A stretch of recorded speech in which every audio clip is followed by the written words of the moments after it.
Hello there, people, and welcome to another episode of Flight Review, the movie review show for theflightcast.com. My name is Ray. Thank you so much for joining me. The time has come. It is here. It has arrived. The long wait is over. Many of us have already seen it. Many of us have still yet to see it. And if you're one of those many who have yet to see it and you're listening to this episode, then you should pause this episode immediately, go watch it, and then come back and listen to this episode. What might I be referring to? I am referring to the most anticipated film of the year for many of us. Not all of us, but for many of us.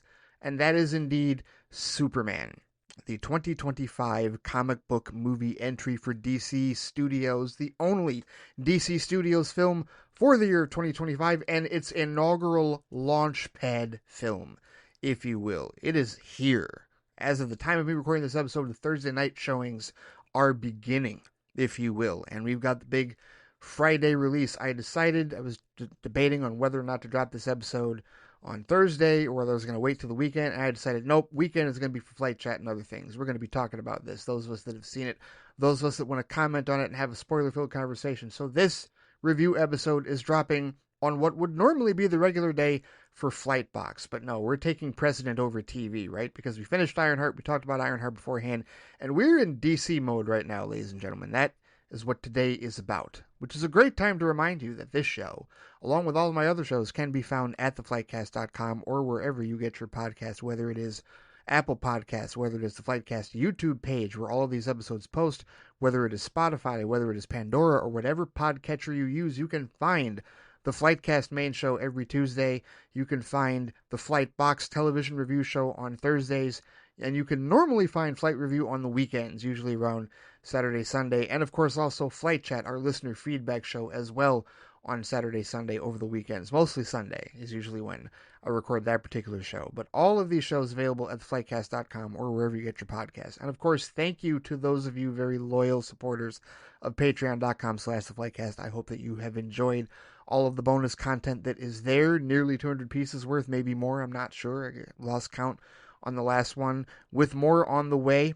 I've got some stuff that I need to watch and read in that regard, because there was a reading assignment that I had for myself that, of course, that fell through. I didn't get a chance to read All-Star Superman or Superman for All Seasons before seeing Superman like I wanted to, but don't worry, I'm still going to read them. I'm going to read them this weekend. I'm going to post Flight Report episodes on both of those, because I have my DC Universe Infinite subscription. I want to thank Jared Cardos for cluing me in to the fact that they're now offering the Ultra version of the subscription monthly. They weren't doing that before. Before it was just yearly, annually, and I didn't want to pay all that much up front. But $12.99 a month for that Ultra subscription? Yes, I'll do that.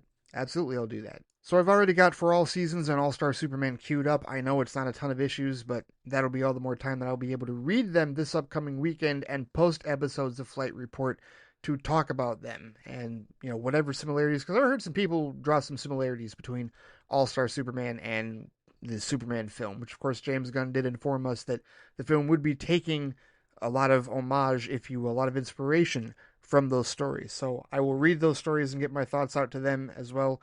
Plus my animation project that I have totally revealed on Patreon. If you're a Patreon member, you know exactly what I'm talking about. The big animation collection that I need to start watching, because it's a brand of animation that I haven't watched enough of. And boy, do I have enough to go through and watch these particular movies. So stay tuned for that, among other content as well, at patreon.com/theflightcast. Thank you so much to those of you who are loyal patrons. And those of you who are interested, just go to that website, sign up to be a flight officer, and you'll get access to all the bonus content, all the bonus episodes of Flightbox, Flight Review, Flight Report, and other things as well with respect to that. So thank you so much for your support. All right, people, let's get into it. I've waited long enough. The other day, yesterday actually, I decided to remind myself that theflightcast.com originally started as a written blog. And I wrote blog articles. There's plenty of blog articles. In fact, every once in a while, I will get a notification because somebody on the internet has found one of my older articles and has decided to comment. Usually some trolling shit. Although there have been some very, appreciative comments. But I haven't written blog posts on a consistent basis on that site in a while, and that's ridiculous because it's supposed to be a blog and a podcast site, and that's how the Flightcast got started.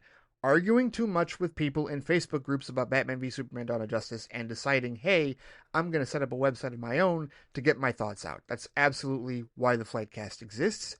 And there are people that still read those articles. There are people that still read those posts, if you will. And yesterday I decided, you know what? Time for a written review. I was going to wait until I did my spoiler-filled podcast review here on Flight Review, which is what this is, spoiler-filled. But I wanted to write a spoiler-free review on the actual blog site. And so I did. It's under the movies section if anybody hasn't seen it before. There's plenty of movie reviews. A lot of the comic book movies, right? The last movie review that I had written on the site before this, the last brand new one, was actually the Suicide Squad. No, I take that back. Shang-Chi and the Legend of the Ten Rings. That was the last review that I wrote on the website before I wrote my review of Superman yesterday. And I've gotten a comment on it. I have gotten a comment on it from Eric M., who I'm guessing listens to the show on a semi-regular basis, because he says, "Great review, Ray. Intriguing, thoughtful, and insightful. Well done. Like you, I attended a Prime screening and had a wonderful time watching Superman 25. I saw it in 3D, and I'm going back Thursday evening with the family to see it in IMAX. This is certainly a movie made with the general audience in mind. My audience was locked in throughout, especially as good boy Crypto bounced around the frame, wreaking innocent havoc to all in his path. The DCU is off to a great start." Thank you, Eric M., if you're listening to this review. I did want to point that out because I do have a blog. I have to remind myself that I have a blog, and I have to write more on the blog. So there you have it. That was a response to my written review, my non-spoiler review, my spoiler-free review, if you will, of Superman that I posted yesterday. And all of the sentiments that I brought up in that particular piece with respect to my spoiler-free review of the movie, they're going to come up here just in spoiler form. And I'm going to talk about some very specific examples of what happens in this movie. So, spoiler warnings. I've already warned you in the beginning. I'm warning you now. This is a spoiler-filled discussion about Superman. Do not listen to this episode until you have seen Superman at least once. I have seen it once, and I will be seeing it a second time tomorrow. Yes, I will see this film twice. I would like to see this film twice. That might give you an early glimpse into my high-level thoughts. But the fact of the matter is, with respect to Superman, this absolutely, for me, being a DC fan, has been the most anticipated film of the year. And whether it's the best film of the year or not, this is one that we've been talking about for the last number of years. And there's a lot that goes into this particular film, if you will, right? Because those of us that have been long-suffering DC fans for the last decade, we've been through the ringer. We've been through our ups and downs, emotionally speaking, with respect to this franchise. Many of us, myself included, were DCEU fans and remember all of the teeth-pulling and the gnashing and whatnot that had to go into just identifying it as the DCEU, and it was never officially named the DCEU. We had bits and pieces from like actors that would speak the acronym aloud in like hushed tones in interviews and press junkets. It's like there was this no organization whatsoever. It was being run by a room full of monkey bots typing up bile and trolling nonsense about the DC Films division. And that's a little bit of a tidbit to a spoiler Easter egg, if you will, in the Superman film. But it's so much, man. I mean, we've talked about this. I've talked about this, right? Our thoughts on the Zack Snyder trilogy, thoughts on what happened to the DCEU after the Justice League disaster. The whole idea of James Gunn coming over to do Suicide Squad after he was fired by Marvel. He does a great job on that film. It's critically acclaimed. It doesn't do well at the box office because it's in 2021 during the day and date stuff, so we can't really give it a full gauge in terms of how it would have done financially. But that's enough attention for the new ownership, David Zaslav, when that takes over, to be like, hey, we're going to make a DC Studios, the autonomous division of itself that's outside of the Warner Brothers Picture Group, and we need somebody to run that division. And going with the idea of James Gunn and Peter Safran together, they beat out The Rock and $7 for control of the DC Universe, which I still think we dodged a massive bullet because they were just going to give us the $7 Snyderverse. They weren't going to give us the actual Snyderverse continuation that a number of us wanted to see. And it was such a late time anyway. It had already been 4 or 5 years off schedule, and we'd had so many discussions about how, well, it's just not in the cards. We're not getting our hopes up. Quite honestly, the fact that the Snyder Cut released, That was our like miracle, if you will. And I still love that I can look at it on my shelf and say, hey, there it is. It exists in steelbook form. I can watch it anytime. That's fantastic, right? So those of us rational DCEU fans, this is where we reconciled our feelings and our beliefs and understood exactly what the future was going to hold in some form. We knew that James Gunn and Peter Safran were taking over. We knew that they were rebooting, they were restarting, they were changing gears, if you will. And any crossover that appears in this universe would simply be from Gunn's prior projects, most notably Peacemaker. I'm still holding out hope that Margot Robbie as Harley Quinn does the crossover along with Viola Davis as Amanda Waller, which at one point she had a show announced, but I don't think there's been any development on that front. Not that I'm aware of, but either way, DC Studios, as its own autonomous studio and division, has existed for nearly 3 years at this point. You've had Gunn and Safran leading the way, and they've been building things up, and it's all led to this particular film. This is the grand opening, the gala event, if you will, for the DCU. Yes, Creature Commandos is out there. No, I have not watched it. Still need to. Scott and I, unfortunately, my fault, never got to review Creature Commandos on DC TV Squadcast before the decision was made to shut everything down. At some point, I do still need to watch that show because I've heard it's amazing. I just had a coworker earlier today tell me it was really good. So that'll probably be another episode of Flight Box that I may or may not do topside, or I might do it for the Patreon. I'm not sure. Haven't figured that out yet. But either way, this is it. This is the main event. And all of the posturing, all of the marketing that we've watched, this incredibly big push, this amazing push from DC Studios. The marketing for Superman has been phenomenal. This has been one of the most hotly marketed, incredibly marketed, like well marketed, like deeply marketed films I've ever seen DC put together, right? And I got people out there on Reddit talking about how this feels like Batmania from 1989. And I'm not going that far. I mean, I know I was a kid back then, but I mean, that was just insane. And I don't know if the marketing was quite as crazy. I mean, it was there. It was present. Believe me, I saw it. My white knuckle phobia of Jack Nicholson's Joker did not allow me to miss it in that regard. But, times are different. That was 30 some odd years ago. Things are so different now with digital, social media, and whatnot. But no, the marketing push has been absolutely impressive. And we'll never know from DC Studios what that marketing budget was. So Forbes and everybody else can keep guessing with respect to that. And, they can talk about break-even points and what this movie has to do. But the bottom line is, we're all waiting for this movie to see exactly what it was going to be, knowing it came from James Gunn, the man behind the Guardians of the Galaxy trilogy and the holiday special, the man behind the Suicide Squad.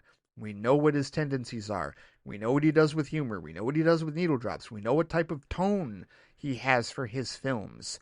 How was any of that going to translate properly to a Superman film that he wrote and directed? That was the big question that we all had to answer, and many of us still have to answer that, because like I said, this is the opening weekend. As of me recording this, a number of you probably have not seen that movie, or you saw that movie and now you've come back to listen to this review in preparation for our incessant chatter about it, because we're going to be talking about this movie for a minute from a variety of angles. I know a number of people already that have seen it. I've seen it. Shonda and I saw it. We went to the Amazon Prime advanced screening. We went to another Imagine theater. This time we went to Imagine Canton in Canton, Michigan. We saw it at their Super IMAX. And, I've talked before about IMAX because that's a proprietary format from Imagine Cinemas, which is a Midwestern chain. It's a regional chain of theaters around here. Basically what it is it's IMAX with recliners. And in this case, it was a huge IMAX with recliners. And that's why I picked it, because out of all the theaters that were showing it, there were a couple of AMCs, I think maybe an MJR, I'm not 100% on that. But either way, out of all the theaters that were showing it, that was the only one in our area close enough to where we were at that had recliners. And what I like about the recliners, and I've talked about this before, is you have enough spacing that even if you got a sold-out theater, which we did, our theater was sold out. Our theater is huge. Our theater had at least 300 recliners in it. In fact, looking at the website, just 345 premium heated seat recliners. Now, we're not turning the heat on because it's July, but 345 reclining chairs in this Super IMAX at Imagine Canton. Two of them, as of the time of me checking the seating chart about an hour or two before we left to go to the theater, only two of them were unsold. So at least 343 people watched this film. And I will tell you that it was a packed house I bought my tickets like minutes after discovering from a recent mutual, a new mutual on, and I call him a new mutual on Threads because he's an account that I just became aware of like when I came back to Threads. His name is Blaze Ho'omakoa. At least I hope I pronounced that correctly. At Ho'omakoa, he's a creator of At One Sun Comics. I'd never heard of this guy, and he was posting like pro, Snyderverse stuff and like pro DC stuff.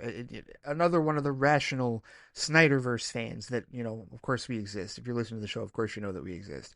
And so he posted about a month or so ago that like tickets had gone on sale already. I was waiting for a particular date, and it was like, wait a minute, I thought they were waiting for this particular time. And he's like, no, I saw it, signed in, got my ticket. So I immediately, I was at work and I had to scramble. I was like, no, I gotta hurry. We got perfect seats, back row, dead center.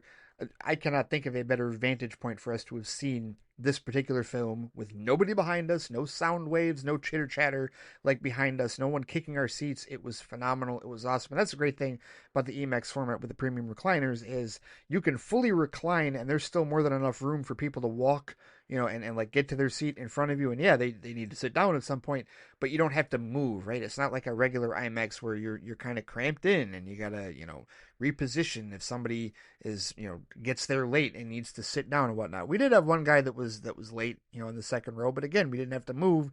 He just needed to sit his ass down because he was totally blocking our way. And it's like, dude, look, we're in the dark here. You're like 5 minutes late. Sit your ass down. Okay. The seat is empty. It's a full theater. Clearly it's your seat. I don't know why you have to double check the number and ask the dude next to you for it. Whatever. Just sit the hell down. Whatever. It is what it is.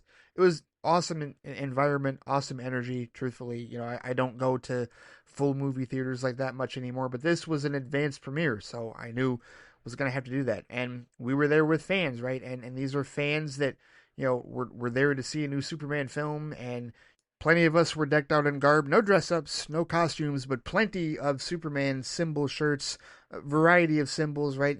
Shonda and I, we both had we're sporting our Man of Steel, Henry Cavill, S logos, if you will, the House of L crest, of course, because it's not an S on his world, it means hope. Yes, we were sporting those shirts, but there were plenty of people wearing the Kingdom Come logo, plenty wearing the original comics logo, stuff like that. Yeah, whole lot of representation for Superman fandom and DC fandom at large. And you could hear the energy in the building when the DC Studios logo came up, and I got there's just, was that not wonderful? And I remember we talked about that not too long ago recently about how James Gunn made it abundantly clear that there would be no Warner Brothers logo at the beginning of this film because it's a DC Studios film. And boy, was that refreshing not to see that damn Warner Brothers logo. Yes, DC Studios is here. DC Studios has the power.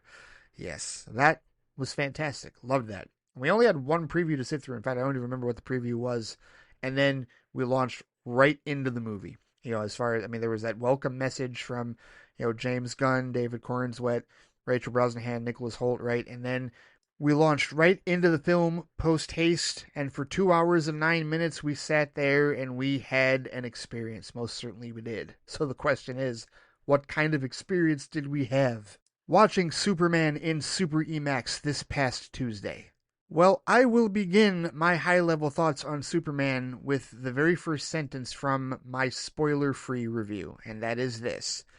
That is, without question, the most fun I've had watching a Superman solo movie. Now, I told you, going into this film, I was probably going to enjoy it, right? Looking at the trailers, looking at, all the stuff going on, all the clips and all the interviews and the behind the scenes stuff. I'm like, okay, no, I'm going to enjoy this film. I am. The question was, how much was I going to enjoy it? And the answer is quite a bit.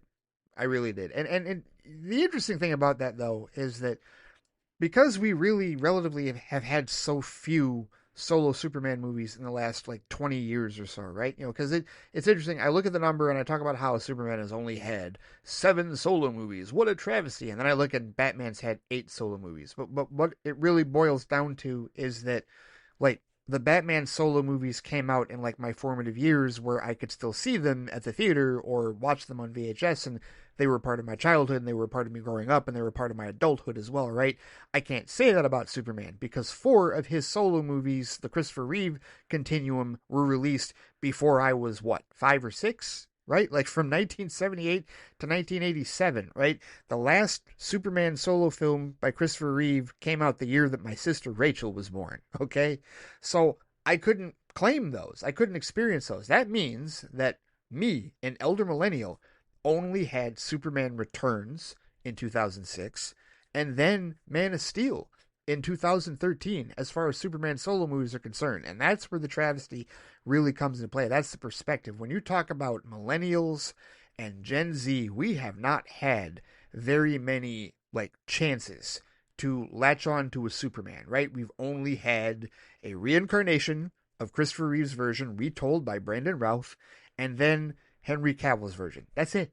That's all we've had. And so because there's been this spacing in between each of these solo Superman films, and we're talking a long period of time here. It was 19 years between Superman 4, The Quest for Peace, and Superman Returns, right? And then another 7 years between Superman Returns and Man of Steel. And now we're talking about 12 years after Man of Steel. 12 years after Man of Steel's release. Man of Steel is 12 years old. Now we get David Corenswet as Superman, right? Like, what type of gap ridiculousness, what foolishness is this? It's the type of foolishness that will lead to cognitive dissonance almost every time I go see a Superman solo film. This happened when I went to go see Man of Steel. I've talked about it before, about how I saw that movie the first time and I liked it, but I had major cognitive dissonance because it wasn't the type of Superman that I was used to seeing. I grew up on Christopher Reeve. I grew up on, You'll Believe a Man Can Fly and that entire continuum, right? And Man of Steel was very different from that. It was presented Superman to me in a very different light cinematically in that regard. And so that happens, and I've talked before about how Man of Steel, every time I watch it, it just becomes more and more my favorite. It just gets better with every watch, right? And so I go from that, 12 years later, especially through all of the Zack Snyder stuff and all the DCEU nonsense, I go from that to this film, this Superman film, right? From the mind of James Gunn, from the pen of James Gunn, if you will.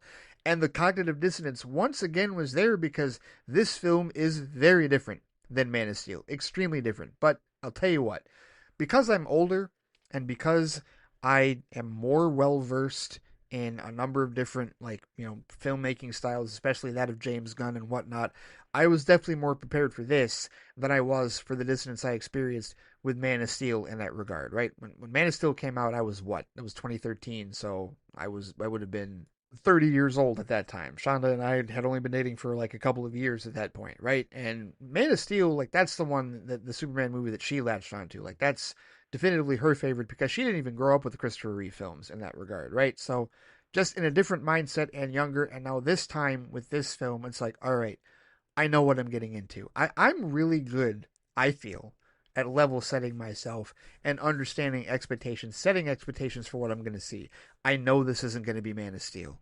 I know this isn't going to be the same type of visceral storytelling that we saw with Zack Snyder. I know what James Gunn's style is, and I don't always agree with it. There are certain things that he does that I don't necessarily agree with. However, I respect them and I accept them because I know that they come, one, from a genuine place, right? Like, he is a genuine creative, and I know that if I see a decision made in one of his films, he made it, and it's what he wanted to do. I know this, right? Like, I'm confident in that regard, especially now with him being the co-CEO of DC Studios. It's like, okay, dude, you're the creative boss here.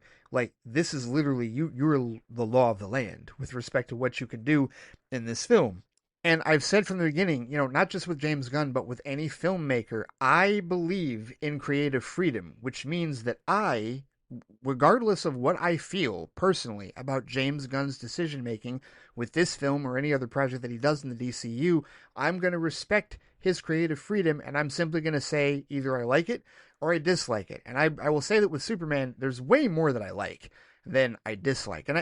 And dislike almost seems like a strong term because I know that there's a number of people, especially some of you listening to this show, I know there's a lot in this movie that you didn't necessarily care for. I know that. And I could see that, right? Like, and that's part of where the level setting really helps me out because I could look at those trailers and I could, knowing what I know of Gunn's work and knowing what I know and seeing what I'm seeing in each of the clips and the interviews is like, okay, no, I'm pretty confident. I know how certain people are going to react to this, and I was not shocked. Not at all, because it was going to be a tonal shift. It was going to be a different type of storytelling than what many of us may have preferred with respect to what we saw in the DCEU. But I knew that.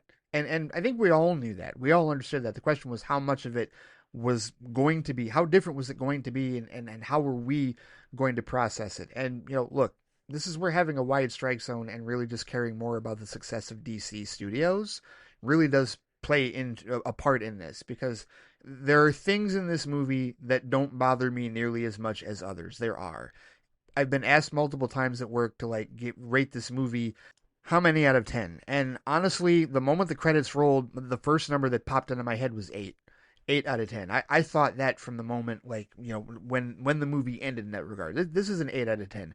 And I mean it when I say this is the most fun I've had watching a Superman film. This is a fun film. Superman is a fun as hell film to watch. And that's very different than a film like Man of Steel. Man of Steel is not a fun movie to watch. It's entertaining, it's exhilarating, it's epic, it's breathtaking, it's, incredibly action-packed, but it's not a fun movie. It's heavier, it's grittier, it's more realistic.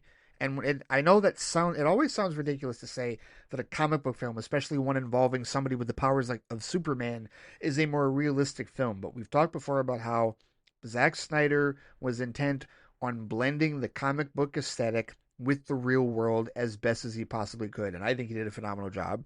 I know a number of you probably agree with me that he did a phenomenal job. That's not what James Gunn is doing with Superman whatsoever. James Gunn basically said, no, this isn't the real world. We've got magic, we've got pocket dimensions, we've got hypno glasses, we've got all manner of stuff from the comics that have never been officially made canon before, or have never been done on the big screen before, and that's all real in a universe where everybody that lives in Metropolis, everybody that lives in this DC universe, has just accepted this is the world that they live in. They live in a world with aliens and metahumans, who have existed for 300 years, and this is it, right? There are no grounded characters. There's nobody out there that's the audience perspective. And this is refreshing in a couple of different ways, because I know there are people out there that part of the reason they didn't care for this film is because there wasn't a grounded perspective, and they like that. But here's the thing. When I look at what James Gunn's challenge is with Superman and what his challenge is with the DC universe, a big part of this big part of the blame for this, if you will, if you want to be upset at anybody, and I don't feel like it's necessarily rational to be upset at anyone for this, but you can point the finger at the Marvel Cinematic Universe. Why is that? Because for over 17 years, they have flooded the marketplace with 36 films, 37 in a couple of weeks with Fantastic Four First Steps, and now countless shows, right? I've lost count how many shows there are in the MCU, is proper in that regard, right? And this is not even counting the Marvel Netflix stuff that has now been retroactively been made canon. But they've done so much. They've thrown so much into the stratosphere for the general audience and for fans to digest with respect to live action comic book aesthetics, right? And so there's definitely a specter of been there, done that James Gunn has to contend with respect to launching a brand new superhero universe. What is he going to do with the DCU? What is he going to do with Superman that is going to make the general audience differ in terms, and not look at this and just go, oh well, this is just no different than what Marvel's been doing. It's just going to be the same old, and we've seen enough of that in the last however many years. What's going to really draw them to that? And quite honestly, I think a part of that is what he did in terms of the maximum suspension of disbelief.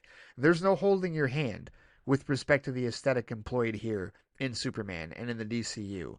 There's no drawn-out explanations. It's not an origin film.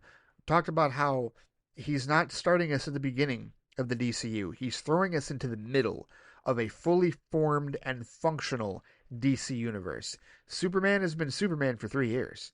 This is year 3 or year 4 of Kal-El as Superman, Clark Kent as Superman. And, I saw this marked off as a detraction. Well, maybe not necessarily a detraction, but the idea that, that the history and the idea that metahumans have been around for 300 years and the history of Superman coming to Earth and whatnot, all of that is now just not even a crawl. It's just a screen, right? It doesn't crawl. I mean, it's a crawl in itself, but it doesn't crawl across the screen. It's there. It's just text, right? It's an explanation. Here's how the movie starts. Boom.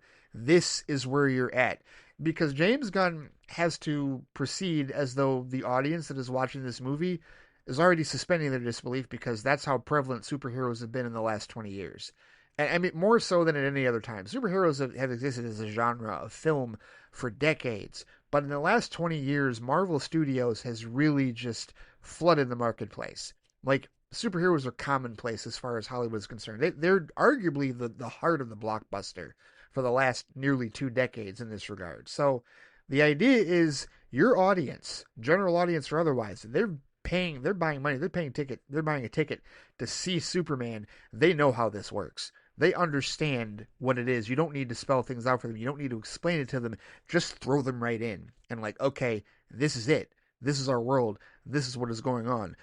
No holds barred. All bets are off. We got everything. We got aliens. We got metahumans. We got crazy comic book science. This is what we're doing. And that's refreshing. To me, that's refreshing because we have not seen that before. And that's another thing that I like with respect to Superman. Another thing that I like with respect to different interpretations is the fact that it is a different interpretation. I said from the beginning, I didn't want this to be Superman the movie from 1978 redone. And I didn't want it to be a Man of Steel redone. And I'm happy to say it's neither. It really is neither. Superman really does stand on its own as a true James Gunn Superman film. It really is, without question. It is a very unique film from, set apart from the other two. That's why I saw somebody comment about how it was a safe film, and I'm like, okay, I think that's a bit of a basic way to go about it. I don't know that it's necessarily safe.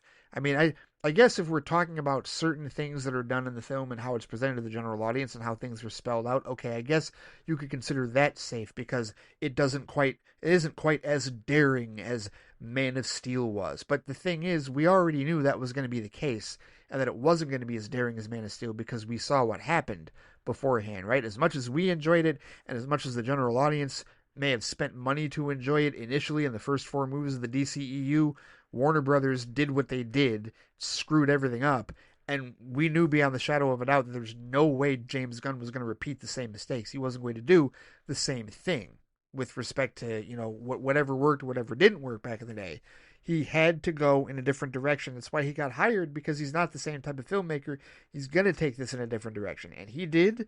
And that part of it is refreshing. That is a part of it. So a lot of the goofy stuff and a lot of the comic book science stuff and a lot of the crazy unexplained stuff in the film, right? I guarantee there are going to be people, as more and more people see this movie, we're going to see some think pieces like, well, how come this wasn't explained? How come that wasn't explained? And literally it's just like, who gives a shit? Who cares? Did you enjoy watching the movie? Yes or no? If the answer is yes, then cool. All the nitpickers with respect to a film like this, I feel like they're going to be in the minority, but they're going to get shredded because everybody else potentially is going to be like, why?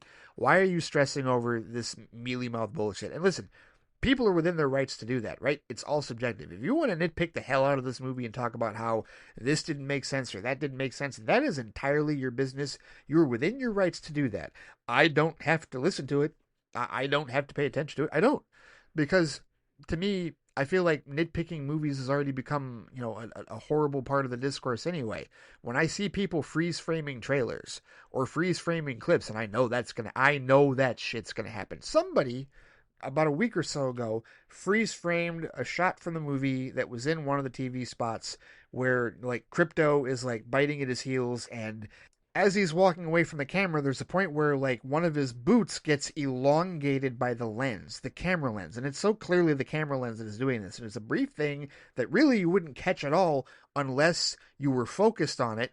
And you wouldn't be focused on it unless you knew to look for it, because otherwise it's going to pass really quickly unless you're somebody that's going to sit in your basement and freeze frame the damn thing and go, hey, how come they can't even get his boots right? That nonsense. I am so tired of that. They've done that for so many directors. They did that for Christopher Nolan with The Dark Knight. Who gives a shit, right? The Dark Knight, that's the darling, right? And fortunately, I have not seen anybody say, oh, this is the best film since The Dark Knight. I know someone's thinking that, and I'm sure somebody has already posted that. Thankfully, I have not seen it, because I am so tired of that shit.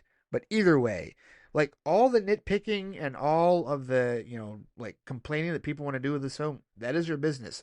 I'm not interested in that. This was 2 hours and 9 minutes of just enjoying the spectacle that was in front of us, and also enjoying like the inherent story that is there, because all of the tenets of a James Gunn film were in this movie, including the heart and the message. Most certainly that is there, and I'll talk about that in a little bit when I get to the writing portion of this. But I overall enjoyed this film. I really did. And the cognitive dissonance that I had, it really was there, like at the end, once the credits were rolling, and then as the night went on, and also as I was talking it over with Shonda on the way home, because we had a long drive home, because we don't live close to Canton, Michigan whatsoever. But the long drive home, talking about the movie and just hashing it over, we both enjoyed it. But just going through my thoughts, and then sleeping on it and waking up the next day. When I wrote that review yesterday, I was just like, I had a lot more time to process what I saw, to think about what I saw, and I've had even more time since then, and I really am eager to go see that film a second time, and really pick out some things, and really examine some stuff that I didn't necessarily catch, because I know there's plenty of Easter eggs and whatnot that I did not see. But I will say this, to kind of wrap up the high level thoughts before getting into some specifics here. This Superman film is not only the most fun Superman film that I've watched, it's also the most designed for the general audience a Superman film has ever been. And I feel like part of James Gunn's mandate, like he had such a Herculean task with this, right? Because he's got to put in the references. He's got to source, and reference the source material. And he is a student of the source material. I've said this all the way back when he got hired to do the Suicide Squad, and he starts posting stuff about John Ostrander's run. I'm like, okay, no, dude does his homework. Dude absolutely believes in the power of the source material and the magic of comic books. And you can see that genuine nature, that genuine side of him when he's in press junkets, talking to reporters about the magic of the comics and this and that. Like, he always references the comics. He always goes back and harkens back to the original comics that he grew up with, that were a part of his world when he talks about this stuff, right? And so you can't fake that shit. You just can't. However you feel about James Gunn, you can't fake the passion that he has for the source material in that regard. So being a student of the source material, he knew he had to reference it, and he knew he had to make this as appealing for fans of the source material as he possibly could, while at the same time making a Superman movie that appeals to the general audience in a way that no Superman movie truly ever has. And I believe he has done that. This absolutely dispels this movie.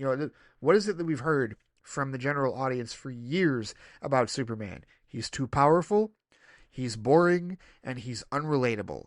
All three of those excuses were obliterated by this film. Absolutely obliterated. This is not an overpowered Superman. This is a Superman that gets his ass handed to him. This is a Superman, as we have never seen Superman this vulnerable on the big screen ever. Ever. Not for a whole movie. Not for the bulk of a runtime, right?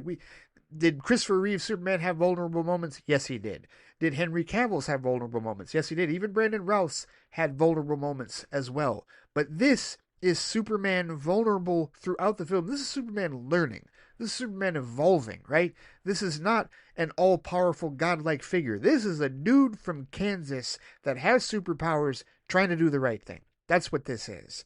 And that's where he becomes relatable, because then his story isn't considered boring, because he's going through some shit. And there's some stuff he goes through in this movie that is incredibly relatable with respect to his relationship with Lois and other people in his life, right?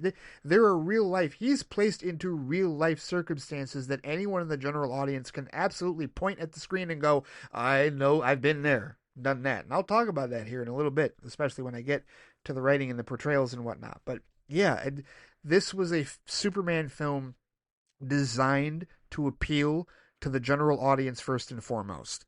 And that's the nature of comic book films. You've got to hook the general audience, because they dwarf us so badly with respect to numbers. We do, as I've said many times, we are not enough. Fans are not enough to make up the grosses for a successful superhero film, for a successful comic book film. You need that general audience. You need the normies, if you will, to go see it. You need the hook for them. You need something relatable for them. And this is the most relatable.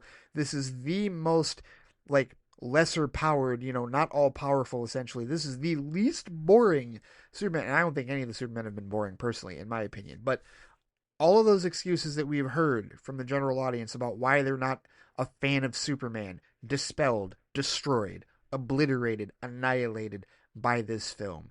And to that I say bravo, James Gunn, because for you to make a film that balances the source material references and stuff that we know as fans, and even bring in some new shit that, quite honestly, many of us have never read, and comic lorists would have to like go back and like, oh, well, okay, no, there is this, and there is that one thing in particular that has never been made canon whatsoever in this cinematic Superman like portrayals whatsoever that he brought into this. But to balance that with a film that absolutely makes this character as relatable to the general audience as he's ever been. Incredible balancing act, fantastic work. Thoroughly enjoyed it, truthfully. 8 out of 10, without question. That is my high level thoughts to start off this review, now about 40 so odd minutes in, if you will. This is not going to be a short one.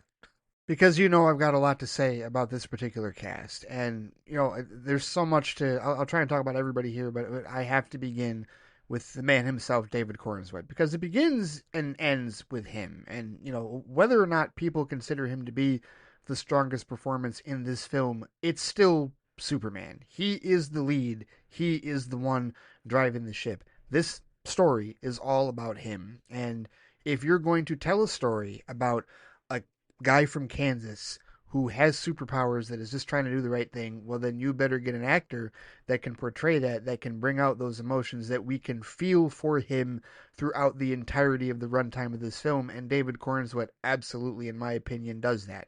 There is a point where you root for this guy. This guy doesn't just seem like an actor playing Superman. This guy essentially is Superman, right? And I know that it's easy. People say that about Christopher Reeve. People say that about Henry Cavill, and I get it. There's just something about the way Corenswet plays this role where it's like, okay, is this dude actually Superman? Right? And like there was that one clip I think I talked about before where it's the clip where he's got the kids. He's acting in the park with the kids, and there's that one girl that he's supposed to save from all the canisters, landing on her, right? And we find out this is during the kaiju attack in the movie, right? And just the his rapport with the kids, he's giving all the kid actors high fives, and he tells one of his like, I did meet Cookie Monster when I was younger, like just the warmth and the generous nature that he has, right? As an actor, right? You see that in the behind the scenes, like, is this dude actually Superman? Right, and then you see some of the stuff that he says in the press where he talks about how he gives props and respect to Zack Snyder and Henry Cavill, and saying, I understand they went in a different direction at that time and they did what they did so well and all that and whatnot. And it's like, well, okay, this dude really is trying to be Superman. He's trying to bring the fandom together at this time. But I mean, he is believable as Superman on screen. He most certainly is, right? You buy that this guy is exactly what he's billed as, right? Not this all-powerful god from, Last Son of Krypton necessarily, but dude from Kansas that's got superpowers that embraces the humanity within him, right? It's not so much about his bloodline, it's about how he was raised in that regard. And Corenswet pulls that off incredibly well. You see and feel his joy, his pain, and his fear, right? He runs the gamut of emotions as Superman and Clark Kent throughout this film, and he does it so genuinely and plays it so well. Like there's no point in the movie where I don't buy what he's doing, where I don't root for him, where I don't wish that he would just punch Flex in the face. Right? There are times in this movie where I'm just like, dude, just pop off. Just pop off, seriously. Like the scene that a bunch of us saw, where he storms into Luthor's office, and because Luthor has clearly kidnapped Crypto, right? And he's just like, "Where's the dog, Luthor? You took the dog!" And he throws the desk up against the glass, and you're like, well, he's not going to physically strike Lex Luthor, but it's like, well, just do it, just once, just do it. Oh man, but you feel for this guy, and I have nothing but praise for his performance. Like, he is definitely a Superman for the ages, and very well cast in this regard. And we can say, I think, personally, me, whether I live on an island of there are no bad Superman movies, I don't know that I necessarily live on that island because Superman 3 and 4 still necessarily exist, subjectively speaking, in that regard. But I do live on perhaps the island of there are no bad Superman actors. And there aren't. like David Corenswet is the next really good Superman actor, right? And I don't care where you rank him. I don't care who is your favorite. Here's what I do care about. They're kids. They're going to see this movie and they're going to feel David Corenswet's joy. They're going to feel his pain. They're going to feel his fear, and they're going to relate to him, and he will become their Superman. He is that good. And I look forward to the rest of his performances in the DCU because he was damn good in this movie, and I really, really enjoyed his performance as the Man of Steel in this role. Cast perfectly. Excellent job. They found the right guy. No, I really didn't have doubts. I mean, I didn't know anything about the guy. This is the first movie I've ever seen the guy in. I did not see Twisters. I have not seen anything else in his prior catalog. And he remarked the other day, there was another, they were playing another trivia game.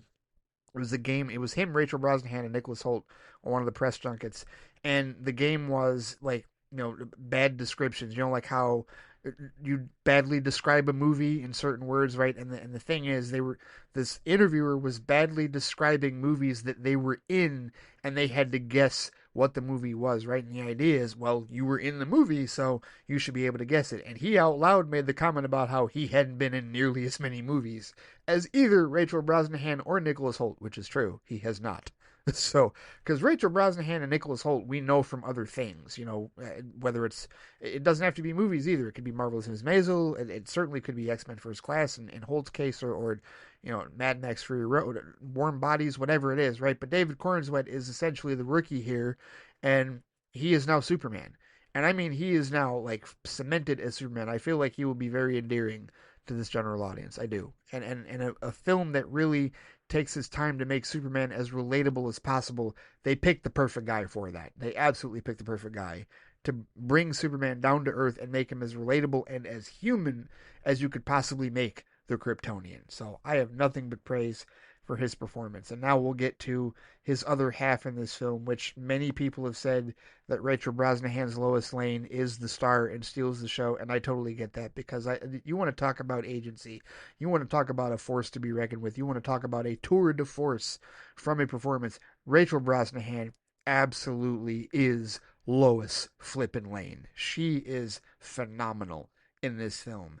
The agency that she brings, the strength that she brings, the toughness, like, she is Lois. Like, anything that we look for in a Lois Lane, she has in spades, and absolutely brings it together. My favorite aspect, I mean, all the reporting and all of the stuff that she does to further the plot, we come to expect that from Lois Lane. We absolutely do, and she absolutely plays that to the hilt, as best as any Lois Lane we could see on the big or the small screen, right? But pick your favorite Lois. Rachel Brosnahan is on that level, most definitely, with respect to that. But my favorite aspect of this is the relationship between her and Clark, because it's fresh, it's new, it's raw, it's incomplete.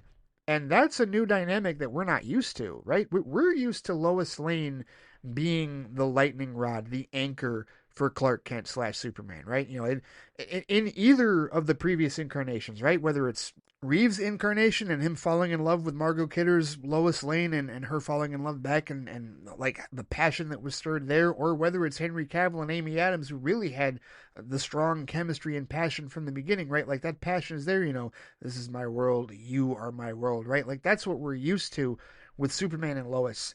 And that's not what it is in this film. In this film, like, it's there, right? They're together, they are in a relationship, but they're still feeling each other out. They're still rough around the edges. This is not fully formed. This is not devotion. Lois is not his rock. He's not certain about Lois, right? And I talked about how my favorite part of the trailer, the 3-minute long trailer, was where she's interviewing him. He agrees to be interviewed as Superman, and she's interviewing him, and she really, like, puts the screws to him and is like, hey, and questioning him about, what right did he have to, represent America and act unilaterally without permission, etc. And he's arguing, the people were going to die. Well, the actual scene goes even deeper than that, because this is more than just her questioning him about his actions as Superman. This is about the both of them questioning the viability of their relationship. That conversation in her apartment was so real. Was so incredibly real. And I will go ahead and lift the veil a little bit here, not too much. I will tell you that I've been in that conversation. I have.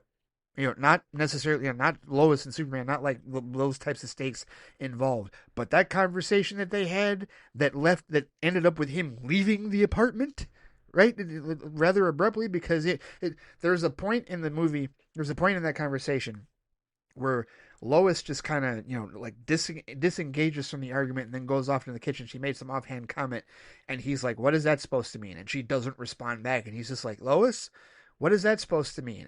I have been there. I know what that feels like, right?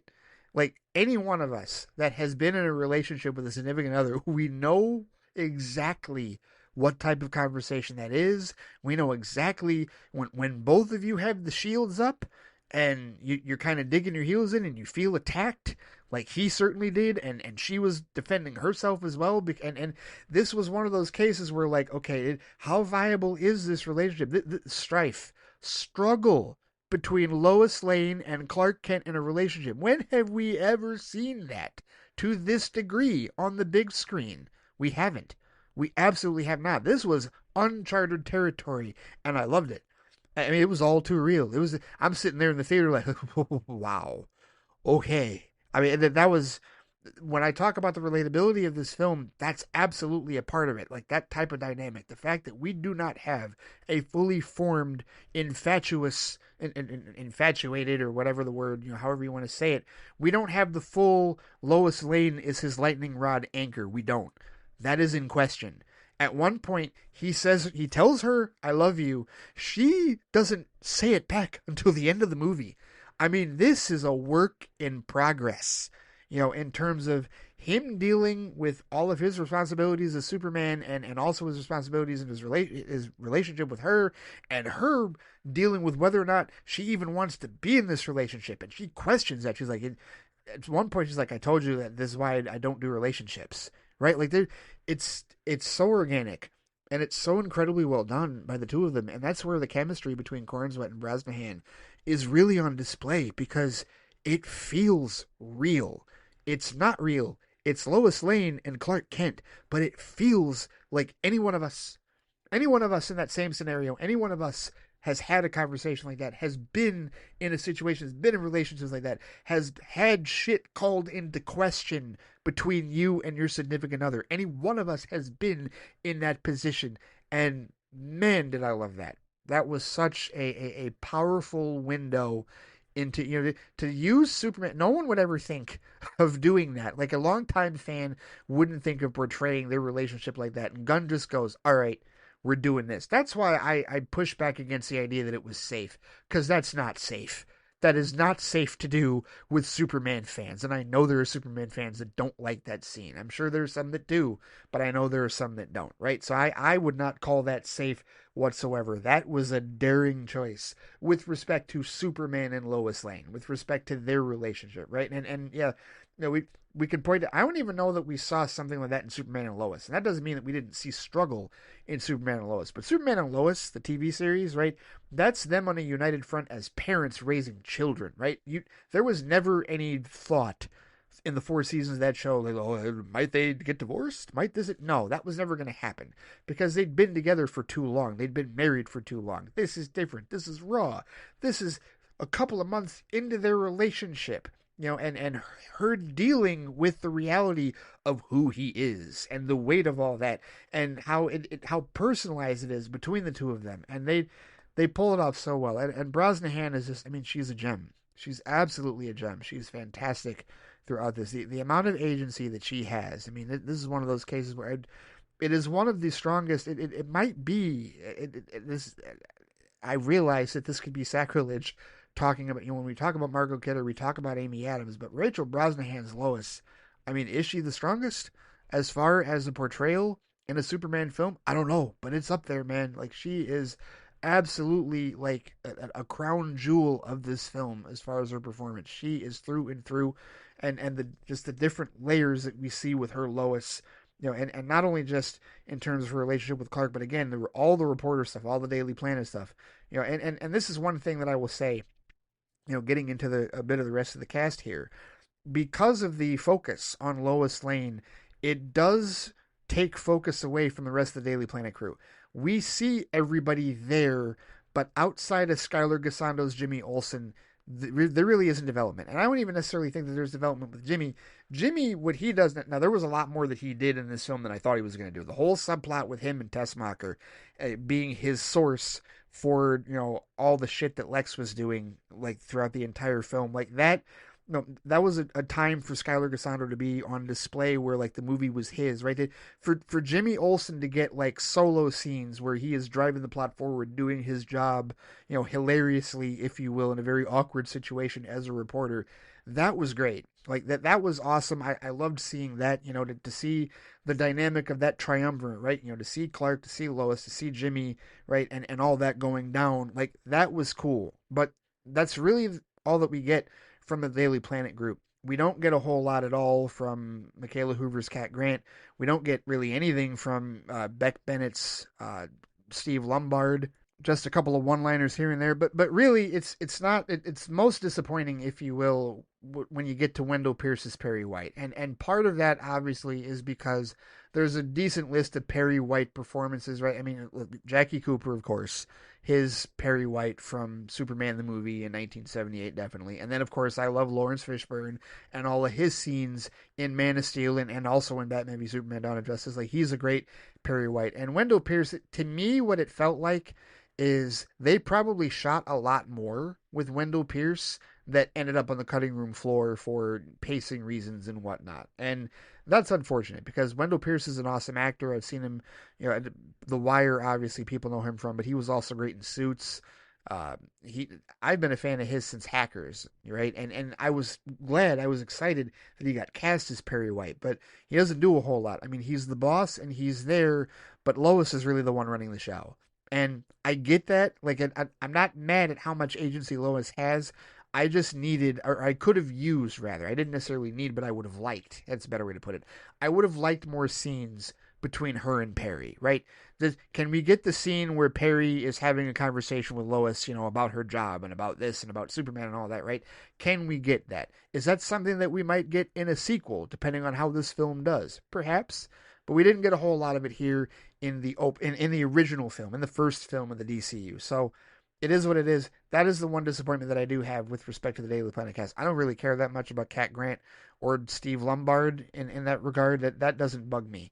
But the Perry White thing, yeah, I do wish that whatever they shot with, because I don't feel like they just didn't shoot that with Wendell Pierce. I feel like they shot it and it got cut out. That's what it feels like to me in that regard. Because I don't feel like you cast Wendell Pierce just to be that. I feel like they shot more and ended up on the cutting room floor, which that does happen. It does tend to happen. It's unfortunate, but it is a choice that James Gunn made and the editors and whatnot. So, all right, it is what it is. But that's really the biggest disappointment that I have with the cast. The rest of the cast really does not disappoint me. I will tell you that Nicholas Hoult, his Lex Luthor, that is the first time that I have wanted to see bodily harm done to a Lex Luthor on the big screen, because he is a diabolically obsessive asshole for the entirety of this film, and it is so frustrating.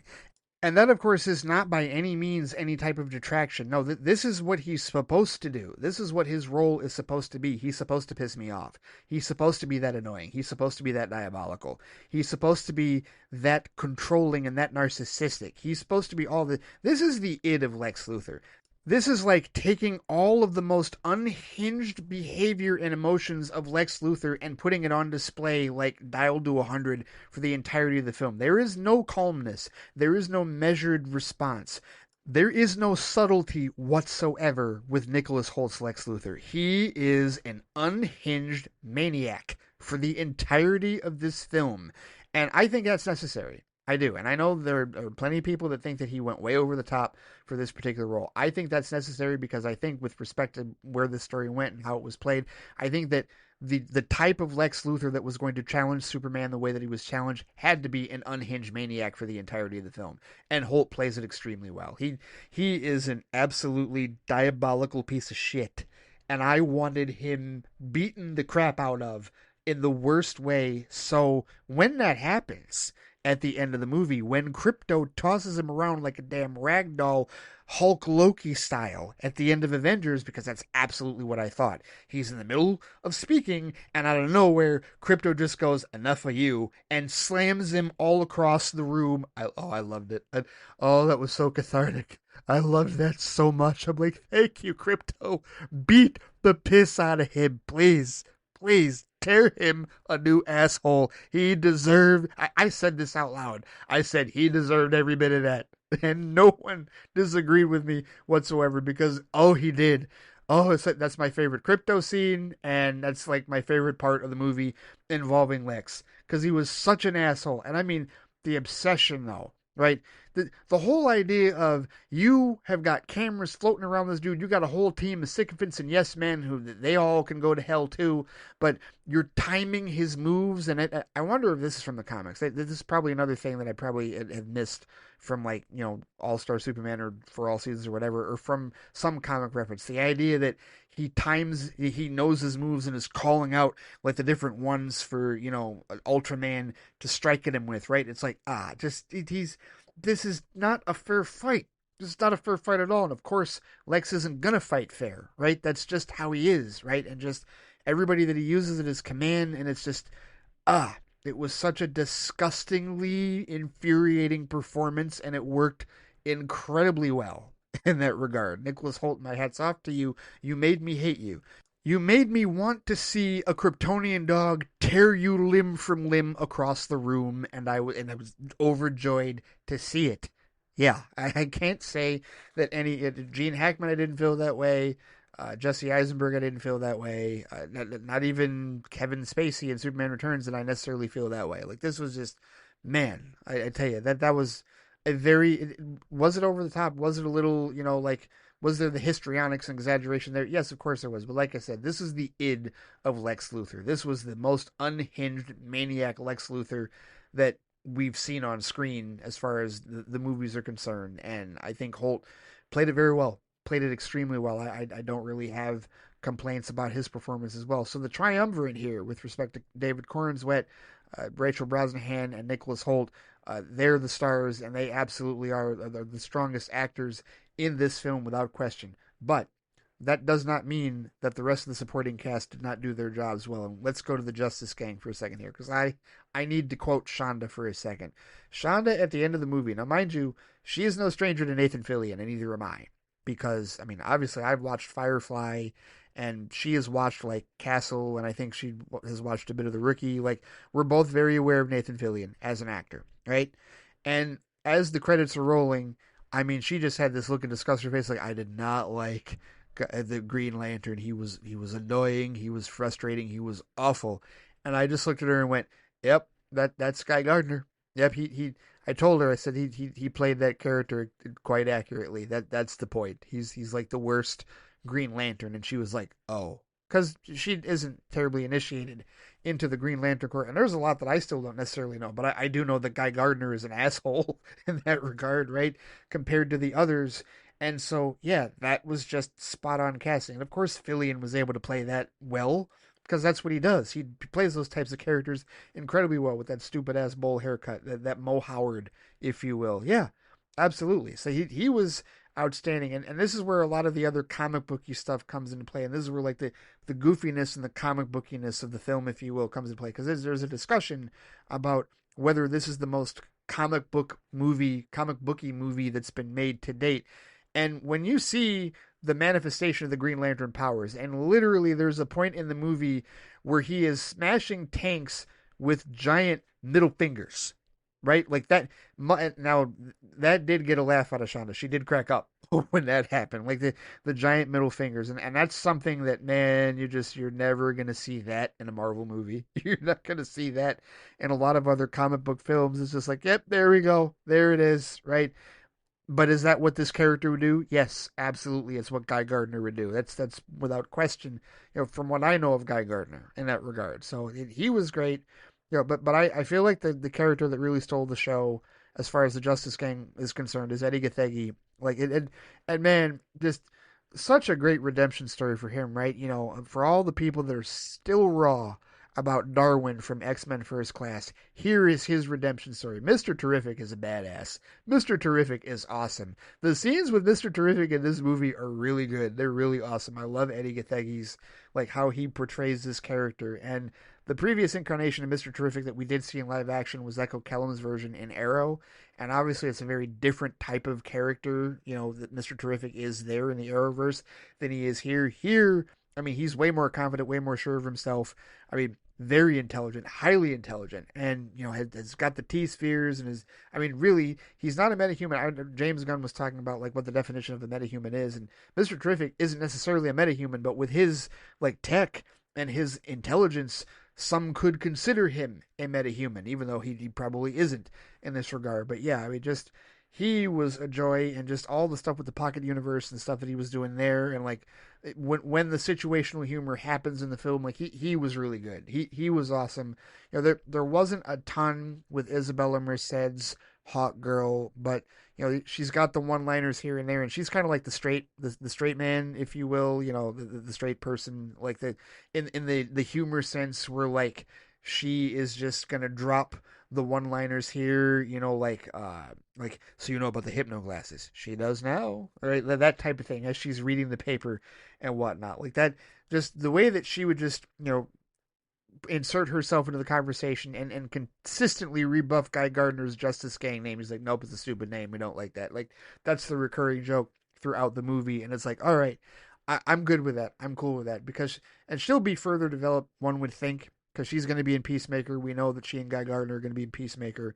I'm not sure if Mr. Terrific. He might be. I don't remember seeing him in that trailer or not. But this is their introduction to the DCU, so the thoughts are that they would get further developed and get some more time down the road, and probably are eager to do so in that regard. So yeah, I really had no issues with her, as far as how she was playing the role, as part of the Justice Gang, if you will. No, that's not their name, right? Outside of that, the other supporting characters, I really didn't have any major complaints. I mean, they did their jobs, right? When we talk about the engineer, played by Maria Gabriela de Faria, I mean, she's basically Lex's lieutenant, right? Like, and his lieutenant out in the field, right? She is the technocrat that absolutely is bought into whatever he has sold her, and she's the one that goes toe to toe with Superman, and really is like the field general leading all of his plans in that regard, and then Ultraman is like the mindless, faceless heavy that you find out is actually pretty much Bizarro later on. And was that a surprise? No, that was not a surprise whatsoever. When the final confrontation, that they have in the pocket dimension, that where the mask comes off, and it's like, well, there you have it, corns wet and long hair. Oh, so we've got Bizarro, right? And they don't call him Bizarro necessarily, at least I didn't hear him called Bizarro. But yeah, to have that there, to have all those pieces there, that was cool. Like I didn't have any issues with respect to how either one of them played their particular characters in that regard. Anthony Carrigan as Metamorpho, like there are characters in this movie that are kind of Easter eggs in their own, but they do serve to move the plot along. And having Metamorpho there, right, it did provide an explanation. It's like, okay, where's Lex going to get kryptonite if they don't have that much? Well, he can just have this dude duplicate it while he's holding Superman in the pocket dimension, right, in the prison in that regard. So, and Anthony Carrigan, of course, he is a DC legacy at this point. Victor Zsasz in Gotham. He also was a villain in The Flash. I forget which villain he was. I'm sure Brent would remember if we were talking about this on Fans Without Borders. But either way, I didn't have any issues with any of the supporting cast, with respect to how they played their roles and what they did. Like they all served the story really well. When it comes to Pruitt Taylor Vince and Neva Howell playing Jonathan and Martha Kent, I mean, that's a very different dynamic that we see from them. And I feel like what they did was they went like, they tried to go like classic Midwestern, if you will, but also a realistic Midwestern, and that's a very different dynamic than we saw in either of the previous Superman films. And it's not necessarily one where like, the Kents are necessarily like this lightning rod for Superman in that regard, right? It's not so much like what they say and the interactions that they have with him. It's really their presence and their existence. And it I feel like what it is they serve to reinforce how Clark was raised.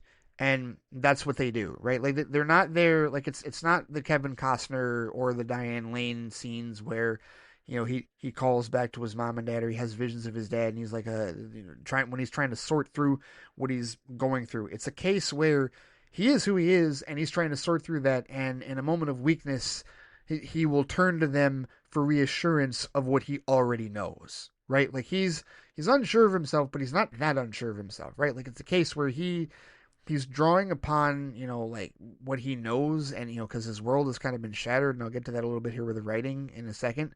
But he it's not this drawn out thing where he has like these long conversations with either one of them. And this is already different territory for us anyway, because we're talking about a reality where both Jonathan and Martha are alive. And that's not what we're used to at all cinematically. We're used to Jonathan being dead by this point, by the time he's Superman, and the idea that he has both of his parents, which I guess I learned not that long ago, within the last couple of years, that that's been the dynamic for a lot of the comics, where it's like, no, they're both alive. It was really kind of the movies that just, the Superman the movie, and certainly Man of Steel, where Jonathan dies, and that whole controversy over how that happens, whatever.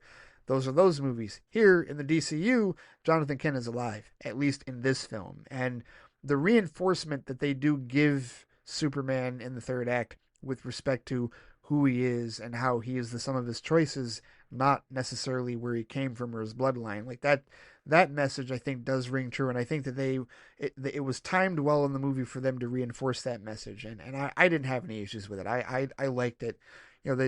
The whole stereotype of them yelling into the cell phone and not necessarily communicating with him all that clearly at the beginning of the movie. Look, all stereotypes are rooted in a form of truth. If you're telling me that you've never seen an old person treat a cell phone that way, well, okay, you're one of the few that hasn't seen it. I have. I absolutely have. I know that shit's real. So it didn't bother me in that regard. So yeah, I don't really have any major complaints about this cast outside of the whole Perry White thing. I think that's the biggest complaint that I've got. But everybody that we saw, served their roles very well in support and in the lead, and I think they did a phenomenal job. I think everybody was pretty well cast in this particular film.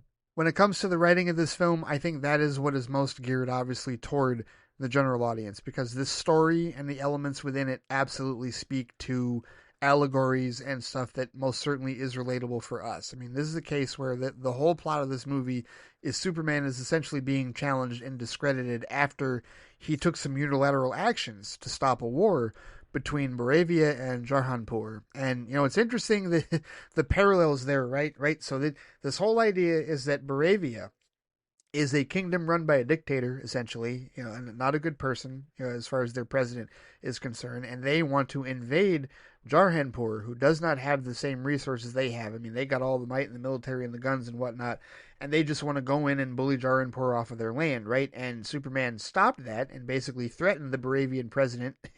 What did he say? He pushed him up against a cactus in that regard, and intimidated him physically and said, don't mess with Jarhanpur, that you will not be allowed to do this in that regard. And this complicates things for the United States of America, because they apparently are allies with Baravia. And so now their relationship is strained thanks to Superman's interference, right, from a political sense. I could not help but think of parallels, whether James Gunn meant to do this or not. I could not help but think of Baravia as Israel and Jarhanpur as Gaza. Or how about this?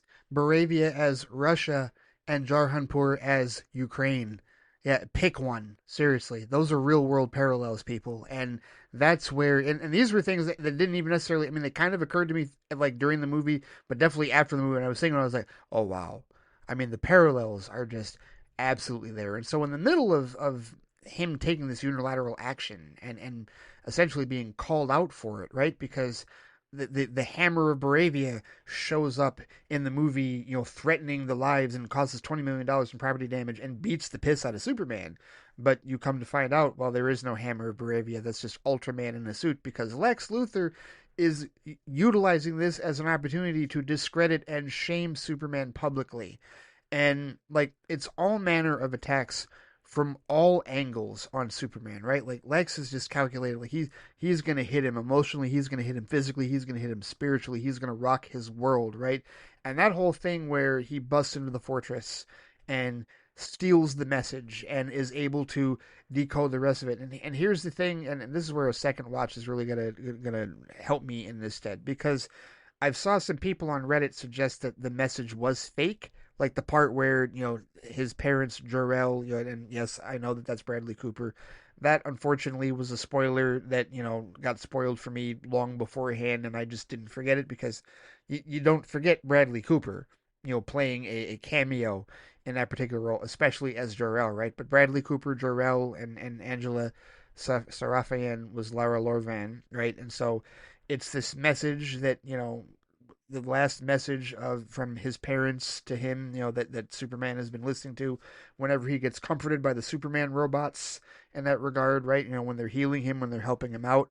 And so like the idea that Lex goes into the fortress, steals this message, and tries to use it to discredit Superman because he decodes the rest of it, which is Jor-El and Lara telling him to conquer Earth and create his own harem of women and spread his seed and all that. And that's where I feel like a lot of the sexual harem stuff. I that's probably a joke that a number of people didn't necessarily care for. And I don't want to say it necessarily like worked with me, but I will say that that's some type of shit that happens in real life, right? The whole thing about like using that to discredit people on social media and using bots and to try and degrade someone's social image. Yeah, and it would not surprise me one bit if there was some personal there was some personal like effects, if you will, some personal connection to James Gunn for that, when he wrote the script, because I mean that's what happened to him, not necessarily sexual harem, or maybe one of the horrible tweets that he wrote was about a sexual harem. I don't know. I didn't read all of them. I just saw a couple of the really bad ones that got unearthed some years ago by MAGA and got him fired, briefly from, for however many months from Marvel Studios before they rehired him, right? So maybe there was some personal like stuff with that. I don't know. I have no idea. But like Lex's method of attack for Superman, like all of his different angles, is like, okay, no, we've seen this. We've seen that happen. We've seen like, public opinion and the court of public opinion like turn on somebody on a dime when they think that they found out the truth. But I just I don't know, like, was it actually the message? Like, are we going with the, Kryptonian, like, empire, like, storyline? Because I've seen that. That was in my Adventures with Superman.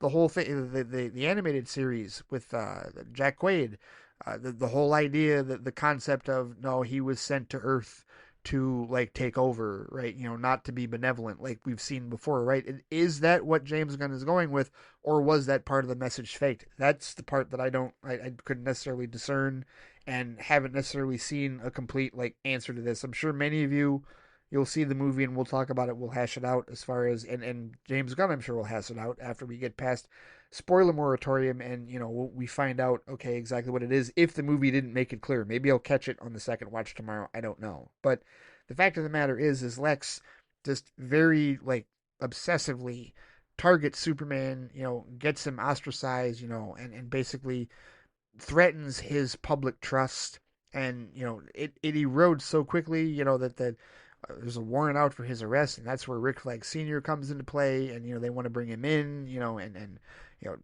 at, at least question him, because I mean he's very dangerous at this point, maybe even more dangerous if they were to believe what is in this video, and so he turns himself in, and that's when he ends up in the pocket dimension, and it's this movie presented us a story where Superman, the very fundamental nature of Superman, was attacked on multiple fronts, personally by Lex Luthor, and it was a case where he had to fight through all of that, like all the emotional, spiritual, and physical like attacks and degradation that he was experiencing, while also Lois and the others are helping to uncover Lex's like real involvement in all this and all the stuff between Baravia and Jarhanpur and whatnot. So it's an intricate story in that regard, right? Like it's not. I don't think it's terribly basic in that regard. I think there are some levels to this story, right? It's not your basic. I feel like a basic story would have been a supervillain wants to take over and he launches his minions and Superman's got to fight an army. And yes,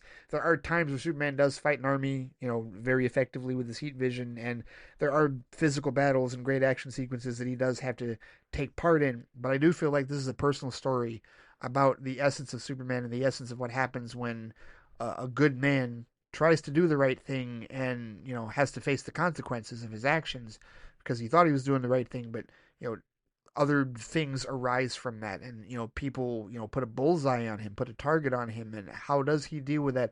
How does he handle that? How does he wrestle with that personally and professionally in that regard? And he struggles. That's the thing. We see Superman struggle quite a bit in this film, and he's got to fight his way through that to redefine and re-understand who he is and why he's doing what he does, and all the qualities that essentially make him human. And that to me, I think is my favorite part of the story is, that it was established by the Superman robots, which, by the way, the voices of the Superman robots, yeah, Alan Tudyk, Grace Chan, Michael Rooker, Pom Klementieff, and Jennifer Holland, of course, James Gunn's wife, all voice them. I do expect at least three of those people, maybe also Alan Tudyk himself, to play other roles in the DCU. I do. It should Superman succeed and should the DCU be up and running. I do expect all of them to play like actual roles elsewhere in the DCU. But it was established by the Superman robots that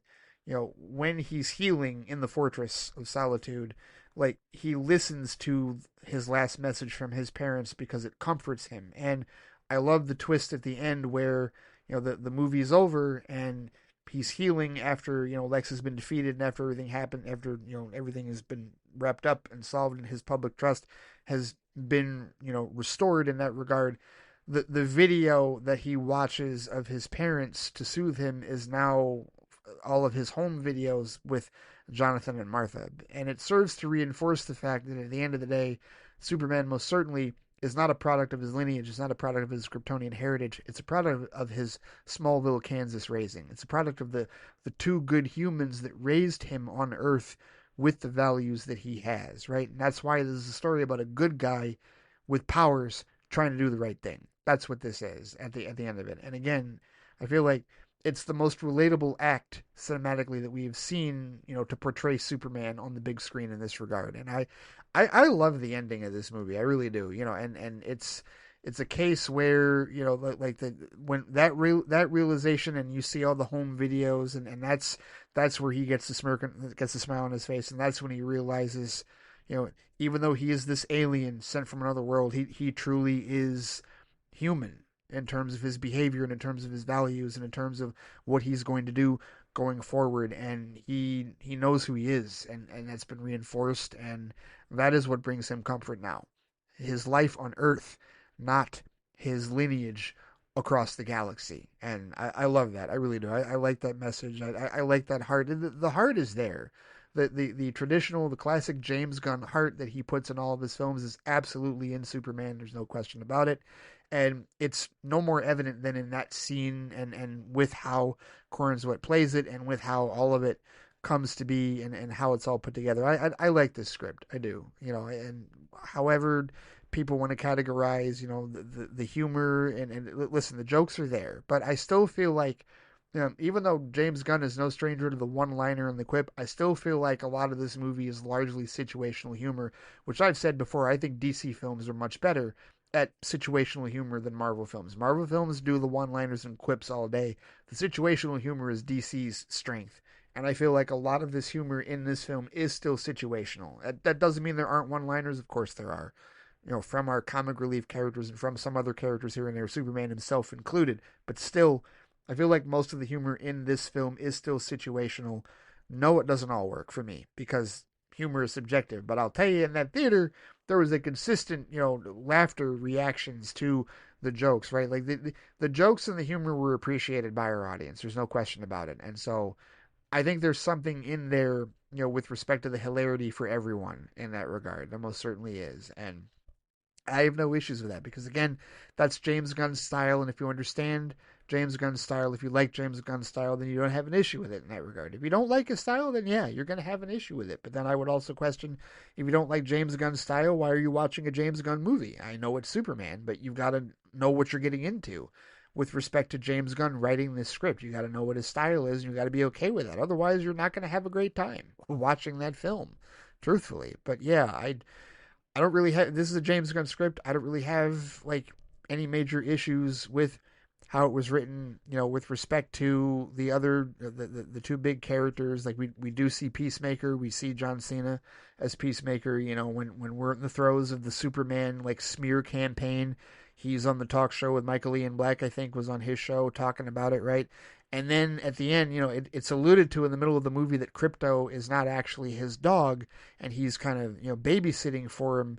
And come to find out, as somebody predicted on Reddit, maybe this person just knew and was just throwing it out there like, oh, I've got a hunch, but they actually knew. It's Kara's dog. Krypto is Kara Zor-El's dog, and she shows up drunk because apparently she goes and parties on other planets with a red sun, and or I forget, red sun, yellow sun, whichever it is that she gets drunk on.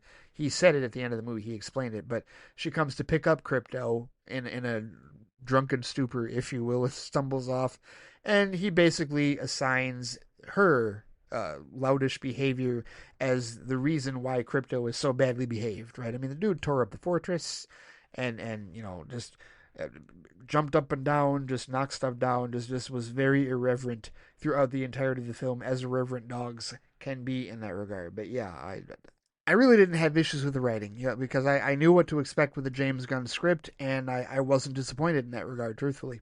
So Krypto is actually a great segue into the visuals and the visual effects of this film, because I feel like Krypto is the best, the strongest example of visual effects in this film. That is a CGI dog. That is not a real dog. Yes, they used dogs for reference, and of course, Krypto is modeled after James Gunn's real-life dog, Ozu, but that is not a real dog. That is not a real dog on screen. That is a CGI flipping dog, and man, that dog is as believable. As far as my brain was concerned, Krypto was 100% a real dog, causing havoc, doing all manner of ridiculousness, helping and then not helping Clark so much throughout the film. But yeah, I thought they did an absolutely excellent job, a phenomenal job animating Krypto and keeping him, at least from my perspective, through the first watch. He never appeared cartoony to me or rubbery or fake or anything like that. I mean, they got that down pat and down to a science. And I really don't have, I mean, I'm already like, you know, forgiving of visual effects. But you know, I'm even more so in this case because I didn't see any visual effects whatsoever that bugged me. Right? You know, the scenes that people complain about. Right? You know, the one where he jumps up and punches the dude's teeth out and it hits the camera. It's like, okay, that came and went in the midst of everything else happening in the damn movie. I mean, the pocket dimension stuff, and this is where I talk about like the suspension of disbelief being at a very different level for this film than even with Marvel Cinematic Universe films. The pocket dimension stuff, you know, the hypno glasses, and the hypno glasses, that wasn't a visual effect, but that is a canonical thing that he brought from the comics, you know, and he talked about how he talked with Tom King, and he said he couldn't get around all these years how the glasses were that effective of a disguise for him, and Tom King, I believe, was the one that told him about the hypno glasses and how that does come from the comics, and now that is canon as far as the DCU is concerned.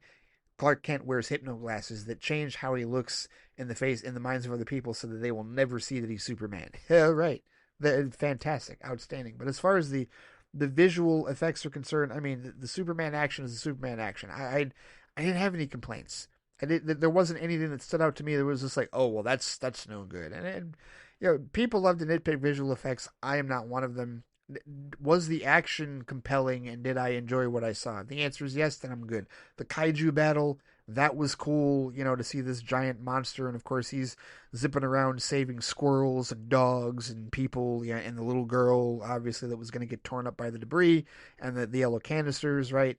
Like, the stuff with when the rift was being opened from the pocket dimension, and it was, you know, splitting Metropolis, and the effect of it splitting the water and then splitting the buildings and knocking the buildings down. He's going to catch the buildings, and you know, it helped hold that building up so the one woman could race away to safety, right? Just all the life saving that he does in this movie, and like all the different effects with respect to, the devastation of Metropolis, damage, uh, action as far as like the fight choreography and everything between Corn Sweat and Maria Gabriela de Faria and everybody else involved. Like, no, it was all top notch. Seriously, this is a visually spectacular film, and I think it's Weta that did the effects for this, if I'm not mistaken, as well as ILM, of course, the godfathers of it, Industrial Light and Magic, and also Frame Store. I mean, and a blend of practical and visual and CGI. And because we know Gunn loves practical sets, he does stuff.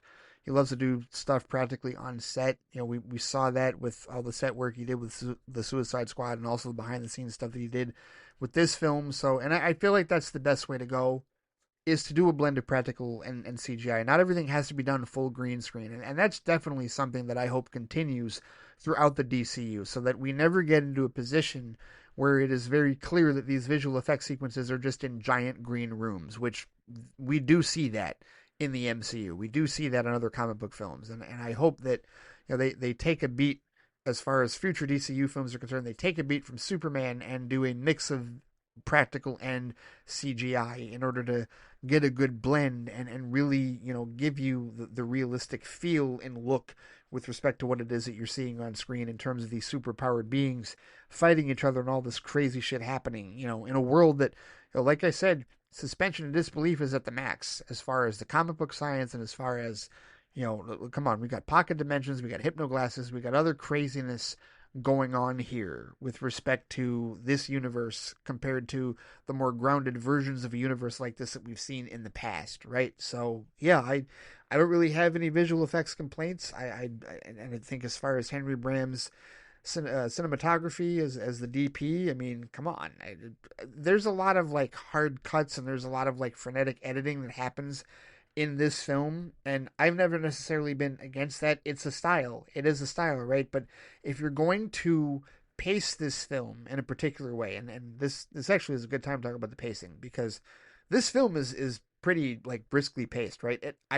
It's 2 hours and 9 minutes, so I don't think it goes too fast. But it definitely, if you want a movie, a Superman movie that you can like savor for a couple of minutes before the next big thing happens. Yeah, that's not this movie. That's not the Superman movie at all. This is definitely faster paced than Man of Steel. Is certainly faster paced than Superman the movie from 1978. And that's fine, because again, it's made for a modern audience, and modern audiences like faster pacing and they like shorter run times. They just do. And if this movie added another 10 to 15 minutes, I wouldn't complain whatsoever, especially if those 10 to 15 minutes meant more scenes between Perry White and Lois Lane. But for the general audience at large, and I will say this because I've talked to people in real life about this, they like shorter run times. And, not too short necessarily, but they think around 2 hours, 2.5 is the max for them, right? When you get into 3.5 hours and 4 hours and whatnot, like that's where they start to really question whether or not, it's worth their time. And, fair or not, that's how the general audience, I think, largely does perceive runtime. And so the pacing for this film, I mean, truthfully, I got to give him credit, because I think this film is very well paced. And like I said, it moves briskly, but it does not move too fast in that regard. And there are decompression moments. There are some moments where, maybe you don't have 5 to 10 minutes to decompress before the next big thing happens, but you do get some time, right? We'll say, 3 to 5 minutes, 2 to 4 minutes, something to that effect in that regard, right? So yeah, I was okay with it. It's just a different style of filmmaking, right? It's not Zack Snyder. It's not Christopher Nolan. Like, it's James Gunn. And this is what James Gunn does. This is how he tells his story. So to me, I was perfectly fine with it. I had no issues with respect to that whatsoever, because again, I knew what I was getting into with this film. All right, now on to the music. Here's the deal. I've said before many times that I was not in favor of them using the John Williams theme for David Cornsweet, because I believe that David Cornsweet should get his own theme that was designed for his Superman. I don't think that the Williams theme, however nostalgic and however people want to give me the whole James Bond silliness in terms of that argument, and I do think that's a silly argument. I feel like I could personally poke holes in that argument, and I have before. We've talked about it on Flight Chat about how it's not the same thing when you have different incarnations of a character like Superman, and we know there's a multiverse established, and there are different Earths and different versions of the character that can have different themes, as opposed to James Bond, where it's just different actors playing the same character along continuity, right? Whatever. I don't like the Cornsword doesn't have his own theme. I wish he had his own theme. All right. Now, that being said, James Gunn made the creative choice to use the John Williams theme. Okay, that's his choice. Whether I agree with it or not, creative freedom, let that choice ride. Now, what did he do with it? That's what's most important as far as this is concerned. And I have to say that David Fleming and John Murphy actually did use it rather well. Because here's what they did, right? And I can compare this to, I've been comparing this to other Superman films because there aren't that many of them to compare to, and it's been a while since we've had a Superman solo film. But if you recall, right, we've heard lazy clones of John Williams' Superman music before, right? The first one we actually heard, truthfully, I mean, it was probably, like, if you watch Superman 4: The Quest for Peace, Alexander Courage, which that one just hurts because Alexander Courage made the original Star Trek theme, but he did a very lazy, warmed over version, microwaved, if you will, of John Williams' music and musical cues in Superman 4: The Quest for Peace. It was not good at all. And then 19 years later, John Ottman for Superman Returns presents a version that really just amounts to, well, you got as close as you could, but you didn't give it the heart and soul, right? It felt hollow and didn't really ring true, and it wasn't new, right? I mean, the March of the Villains thing for Lex Luthor was new in that film, and it wasn't March of the Villains; it was a different theme that he made for Lex Luthor for that version of Lex Luthor. But like everything else, he was just like, all right, paint by numbers, follow color inside the lines as much as possible with Williams' theme, and we're just gonna, try and carbon copy it as best as we can. Well, the problem is John Ottman is not John Williams. He can't carbon copy it quite the same way, right? Didn't use the same orchestra. It didn't feel as full in that regard, right? And that's why, when Zimmer completely went off the book and did a different theme for Man of Steel, it was refreshing to hear that for Superman, right? As a different type of composition, not the big bombastic theme, if you will, right? So what I think is intriguing about what David Fleming and John Murphy did with this Superman score is they blended the old school with the new school, right? Like when I listened to the score, and mind you, I have listened to it.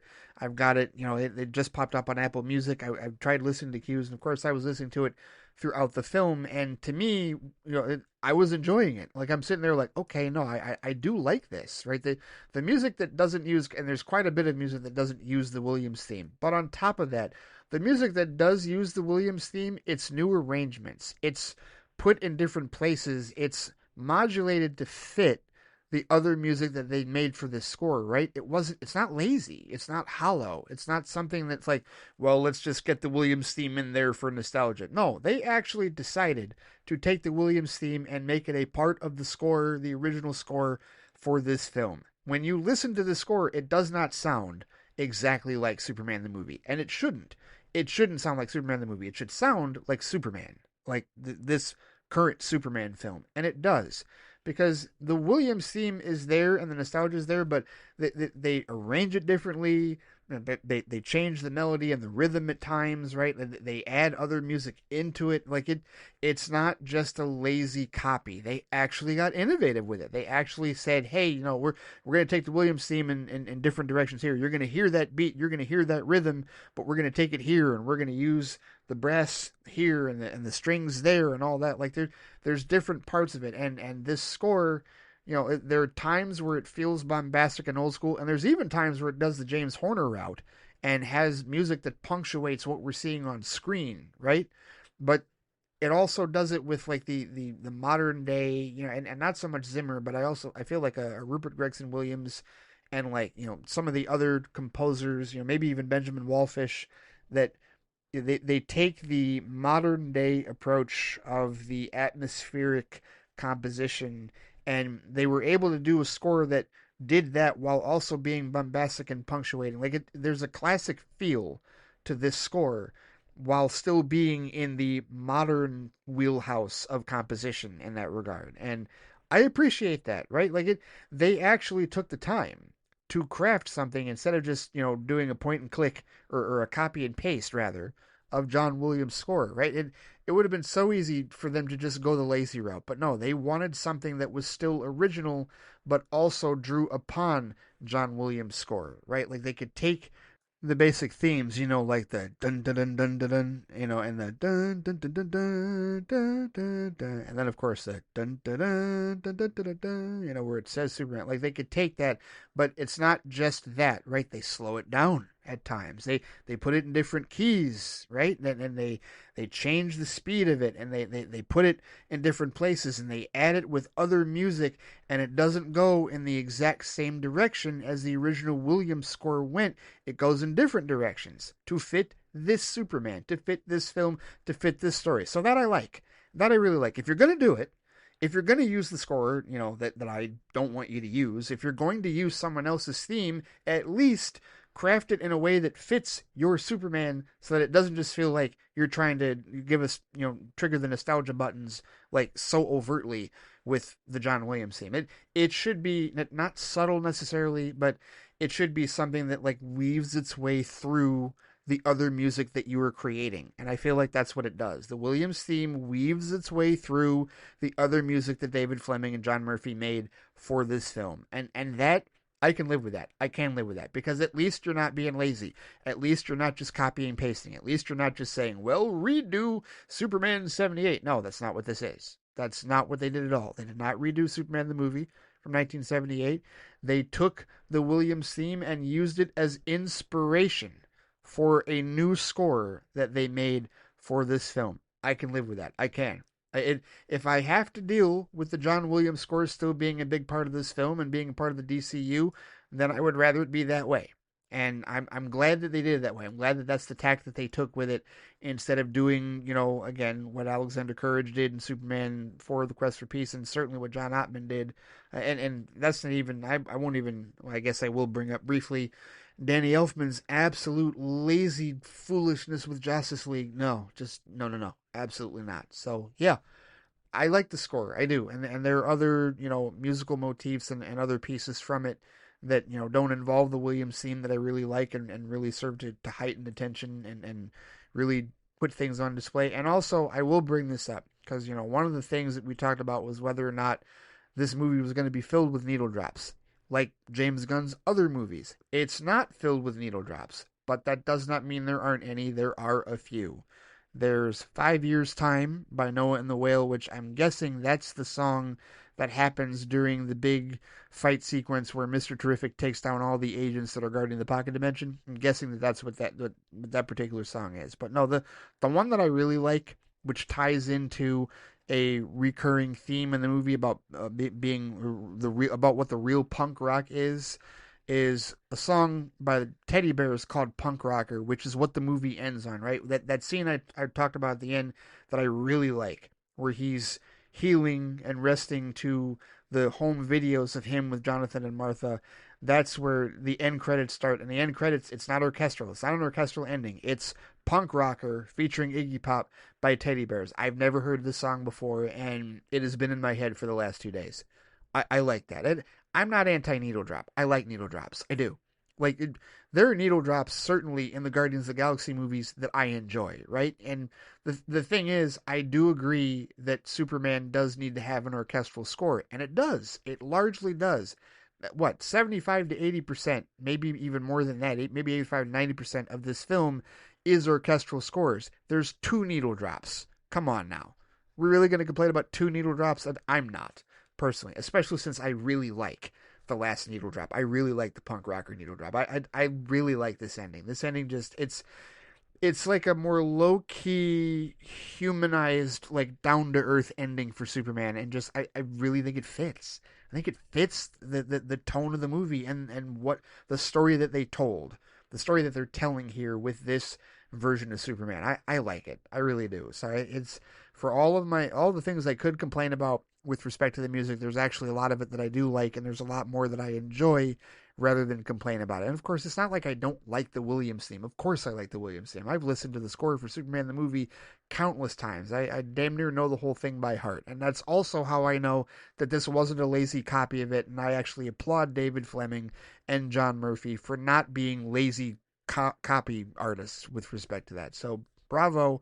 I thought they did a really good job with the score, and how they incorporated the Williams theme if they had to was that's the way that you do it as far as I'm concerned. And yeah, I'm good with that. I'm good with that, and I'm good with the needle drops. I really don't have any complaints about the music in that regard.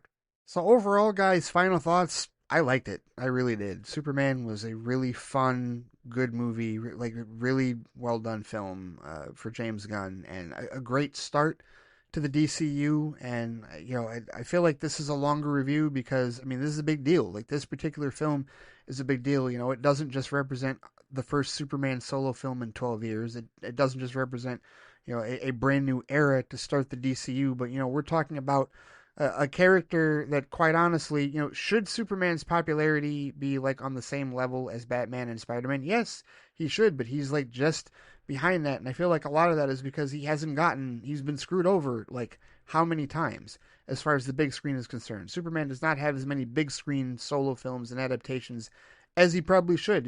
He should be at least in the same league as Batman and Spider-Man in that regard, and it just has not worked out that way. And so here, when we get a Superman movie, when we get a brand new Superman solo movie, it's a big deal, especially when you're talking about one that is going to launch the entirety of a cinematic universe. And, we're still waiting for box office numbers, and this is definitely something that I'll talk about on the next FLITEcast episode, maybe even Flight Chat, because I think by the time I record Flight Chat this weekend, we should have some numbers, right? Because we're still waiting on numbers from the previews, the Tuesday night preview, the Amazon previews as well, and then that they might lump that in with everything that starts tonight, with Thursday, going into Friday and Saturday and Sunday for the opening weekend, right? And if it's anything like what we saw in our sold out theater, I mean that'll be impressive. That'll be interesting to see exactly like how much this plays for the general audience. I will tell you, of course, you got to bring up the Hell site. The Hell site known as Rotten Tomatoes. That's one where we weren't certain, and I posted the other day when the social media embargo was dropped. I prefaced everybody. I warned everybody. I was like, listen, just because the social media numbers are high does not mean that the critic numbers, that the actual reviews are going to be high in that regard. And the Hell site. This thing was certified fresh very quickly. And certified fresh, for people who don't know exactly what qualifies for certified fresh, I will reiterate this. I wrote when I wrote a scathing piece about Rotten Tomatoes some years ago for the website, I included the metric that they supposedly had. And I don't know if they've updated it since, but here's what it currently says. It says that certified fresh status is a special designation awarded to the best reviewed movies and TV shows, and to qualify, they must meet the following requirements, which is a tomato meter score of 75% or higher with at least 5 reviews from top critics. Films in wide release must have a minimum of 80 reviews. That also applies for films expanding from limited to wide release. Films in limited release must have a minimum of 40 reviews. Streaming movies must have a minimum of 40 reviews. And only individual seasons of a TV show are eligible, and each season must have accrued reviews from a minimum of 20 critics, 5 among them top critics, and theatrical releases that premiere at festivals must have an announced release date. So this thing, which of course it's a wide release, so it had a minimum of 80 reviews that popped up. I mean, as soon as that review embargo dropped, the reviews came pouring in. So it got to a minimum of 80 reviews and had a tomato meter score of 75% or higher with at least 5 reviews from top critics within like the first 5 to 10 minutes. I watched this in real time. I saw this. And right now, the Hell site has it listed as 82% fresh, 253 total reviews. But on top of that, it also has a 96% fresh popcorn meter from 2,500 verified ratings, right? And remember, these are verified ratings because Rotten Tomatoes, to their credit, I guess, has tried to fight against the review bombing. And I wondered if this movie was going to get review bombed after that whole mess about, MAGA being upset that it was apparently a pro-immigration film and Superman's not an immigrant because he's not brown enough. Whatever. It is what it is. But it didn't happen. This movie did not get review bombed. So, okay. It is what it is. So you've got these strong tomato meter scores, right? For the critics and the audience. And when I saw it, it was 85. It's 82, but still 82%. Come on, right?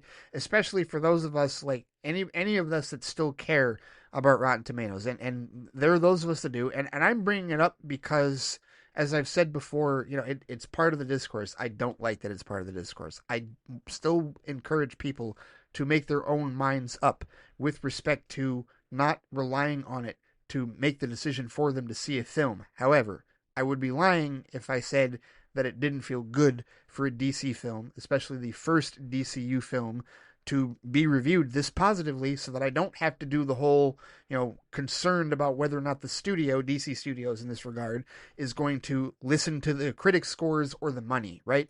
We don't have to have that conversation. We don't have to have that talk. Now, we can just fully focus on how it does financially as far as the business is concerned. And this is the time to look into that, because we're talking about the starting of a brand new franchise, right? So not in terms of the scoreboard watching or the pissing contest or all the other tribalist bullshit that happens, within the fandoms. No, not that. None of that. No, we're looking at this strictly from a business standpoint to see about the viability and whether or not the general audience really vibes with this new Superman movie, and if they are intrigued by, what the DCU might be bringing them going forward, right? So that's what this is about in that regard. And it's off to a great start as far as perception, right? You've got critics that really like it. You've got the audience that are voting with verified ratings that really like it. And we're about to go into the opening weekend to see exactly if that translates financially, because that's the big question. Will it translate financially? Will the general audience finally give a crap about Superman enough to go see this movie in theaters, and turn out for it? And will that cinema score be high? How about that, right? What will the cinema score be for that? I don't think they've done that yet, because you would think that maybe they wouldn't do it for the Tuesday advanced screening, because those are like diehard fans. Maybe they're waiting for tonight, Thursday and Friday in order to do it, because it is definitely not listed. And quite honestly, that's probably a stronger metric with respect to cinemas, like the potential performance of this film, because this is the polling moviegoer reactions to major movie releases, right? And that's what the cinema score is, from A plus to an F. And no, this isn't getting an F, and it's probably not getting a D or a C. The question is, will it get an A or a B? That's really the question, is will it get one of those, and how will that translate to the box office of this film? We will see. I mean, as I've said, and as I'm sure many of you agree, we're rooting for the success of this film. We want the DCU to kick off well, with a strong start, and we wanted to get going. We want a successful DC franchise. At the end of the day, that is what I want, and that is what I think a number of you want. So, regardless of whatever issues I or anybody else has with Superman, we want it to start strong, as big as it possibly can, so that it can provide a good starting point, a good jumping on point, I should say, for the DCU as a whole. Personally, I think when it comes to the reception of this film, I really believe that we're in a situation, and it'll be interesting to see how the fan base reacts to this. But I think that when we talk about the DC fandom and how fractured it's been, and how how much it's been hurting over the last 10 years, and how divided we've all been with respect to our perspectives on DC, especially cinematically in that regard, I think this is a situation where we see, or potentially, the people that don't necessarily care for this film, right? You're going to have the Snyder cultists that are going to just rail against anything that this film does, right? It's going to be whatever. And then you're going to have the anti-Snyder cultists that, they're going to prop this up, and they're going to talk about how all the Snyder fans are shaking in their boots and crying in their beards and their neck beards and whatever, blah, blah, blah, and all that toxic bullshit and whatever. I've already blocked people that have, used this as an opportunity to, shit on Man of Steel, and I've also blocked people that are trying to discredit Superman. Like, I am not here for any toxicity with any of these films whatsoever. I'm done with that. I'm officially done with that, and I posted about that on Threads earlier as well. But here's the thing. I feel like for a lot of us rational Snyder fans, right, understanding that the DCEU is now officially dead, right? It was already dead before, but now with the birth of the DCU, like, this is the new era. And whether we like it or not, this is the direction for the franchise. So either we are going to embrace it, or we're going to disconnect from it and move on entirely. And we can do either or. And I know plenty of people that will do either or going forward. I know people that, If they didn't care for this movie, they're not really going to be that interested in the rest of what the DCU brings, or they're going to be interested in what the DCU brings that isn't directed and written by James Gunn, right? That could be the case in that regard. Or they could just completely disavow themselves from it, like altogether, and not even engage in watching or any conversation surrounding it, right? And that can happen. But I think ultimately what will happen is that the people that are invested in this, the fans that are invested in DC Studios, invested in the DCU, invested in DC being successful, I think they are going to support this. And I think perhaps that's where some of this healing will occur. Because I do think that there's a large portion of the fan base that is just tired of the fighting, tired of the tribalism, tired of the bullshit.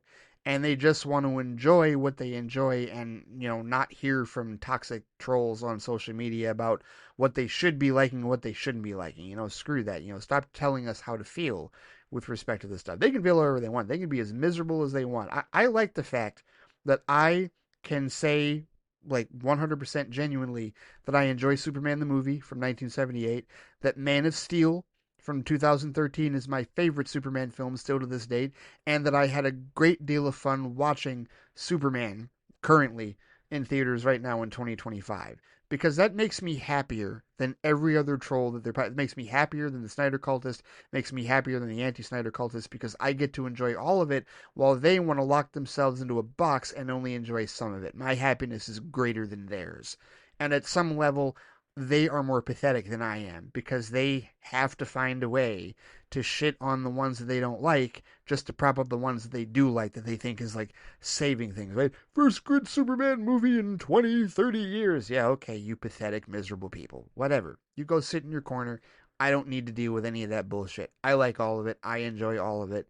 Yes, I will own this one in glorious steelbook form. The pre-order is already available at the websites. And as far as a ranking is concerned, I tell you what, I said I was going to save this for this review. As I've already made it clear, Man of Steel is still my favorite. It's still my top dog as far as Superman solo movies. I will still rank that number one as far as Superman solo movies. I will put this Superman film, currently James Gunn's film, number two. Yep, it is second place. Absolutely, it is right there. So I got Man of Steel 1. I got Superman 2025 2, which means I'm putting Superman the movie third. Yes, Superman the movie is third. I will absolutely put that like third place in that regard. And I know that there's some people that, I know friends of mine that are going to bridle at that, right? That would certainly put Superman the movie ahead of this current Superman film. I will not. I think this Superman film was really good and certainly deserving of the 8 out of 10 that I would give it. So, Man of Steel 1, Superman 2, Superman the movie from 1978 3. And so, to round out the rest of the list, let's see. I would go with Superman 2 in the fourth place spot. Well, which version, the Donner cut or the Lester cut? You know what? I'm ranking them together. I do believe, that the Donner cut is like a smidge better than the Lester cut. I don't think it's quite the gap that others think it is, right? So if you really want to get technical about it, fine. Donner cut fourth, Donner cut of Superman 2 fourth, Lester cut of Superman 2 fifth, right? And then I'll put Superman Returns right below that at sixth. And then with respect to your seventh and eighth films in that regard, I will put Superman 4 seventh and Superman 3 eighth. Why would I put Superman 4 over Superman 3? Because Superman 3 is not a Superman movie. It's a Richard Pryor movie that features Superman. It's still funny and still entertaining at times in a so bad it's good way, right? Like, and it's really not that great of a movie whatsoever. But it's a funny Richard Pryor film that just happens to feature Superman in it. At least Superman 4 Quest for Peace is an actual Superman film. So there you have it.